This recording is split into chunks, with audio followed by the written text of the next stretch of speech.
जैसे हिंदू धर्म में समय चक्र का कॉन्सेप्ट है, वैसे ही बौद्ध धर्म में भी काल चक्र का कॉन्सेप्ट है। बौद्ध धर्म मानता है कि समय एक चक्र है, ये एक गोलाकार पहिए के समान है जो बार बार घूमता है, बार बार लौटता है और कर्मों के हिसाब से जिंदगी को नई शक्ल देता है।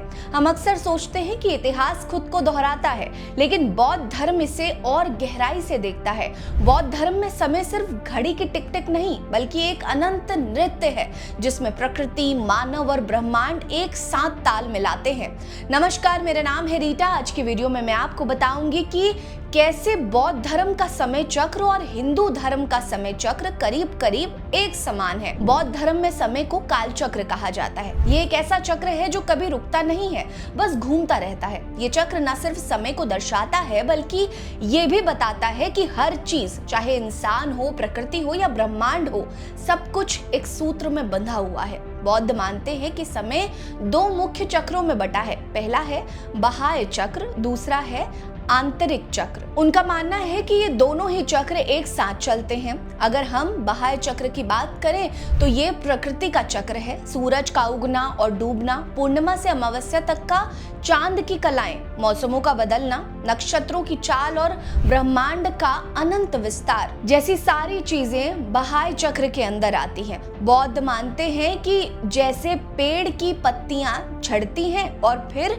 नई पत्तियां निकलती हैं, वैसे ही प्रकृति बार बार खुद को दोहराती है। वहीं अगर आंतरिक चक्र की बात करें तो ये इंसान के जीवन का चक्र है। शैशव, बाल्यावस्था, प्रौढ़ता का ठहराव और वृद्धावस्था की शांति, यानी जन्म से लेकर बुढ़ापे तक की प्रतिक्रिया से हर इंसान गुजरता है और ये चक्र प्रकृति के साथ तालमेल में चलता है। लेकिन ये चक्र सिर्फ शुरुआत और अंत नहीं है। बौद्ध धर्म कहता है कि हर चीज नष्ट होती है ताकि फिर से बन सके। प्रकृति हो या मानव शरीर, सब कुछ इस अनंत चक्र में बंधा हुआ है। स्पष्ट भाषा में अगर समझें तो बढ़ना, बिगड़ना और फिर से बनना ही इसका असली मतलब होता है। बौद्ध धर्म में इन दो चक्रों के बीच एक तीसरा चक्र, वैकल्पिक चक्र भी है, जो बौद्ध तंत्र और साधना का रास्ता है। ये वो मार्ग है जो इंसान को समय के इस अनंत चक्र से आजादी दिलाता है।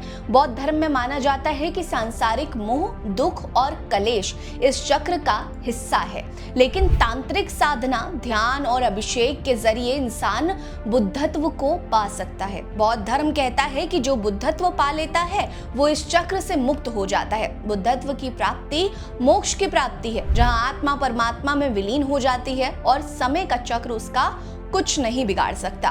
ध्यान देने वाली बात तो यह है कि बौद्ध धर्म में कर्मों का हिसाब किताब भी समय का चक्र का आधार है।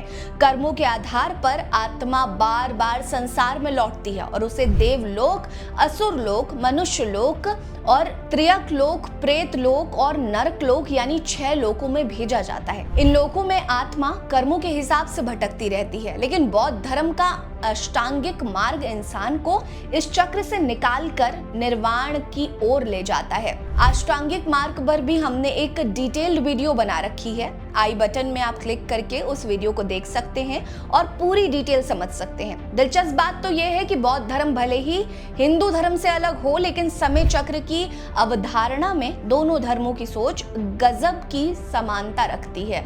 हिंदू धर्म में भी समय चक्र को माना जाता है। ये माना जाता है कि कर्मों के आधार पर आत्मा बार बार जन्म लेती है और जब तक कर्मों का हिसाब पूरा नहीं होता तब तक ये चक्र चलता रहता है। अंत में मोक्ष के साथ आत्मा परमात्मा में समा जाती है। बौद्ध धर्म का निर्वाण और हिंदू धर्म का मोक्ष दोनों एक ही सत्य की ओर इशारा करते हैं। दोनों ही धर्म मानते हैं कि समय का चक्र अनंत है, लेकिन साधना से इस चक्र को तोड़ा जा सकता है।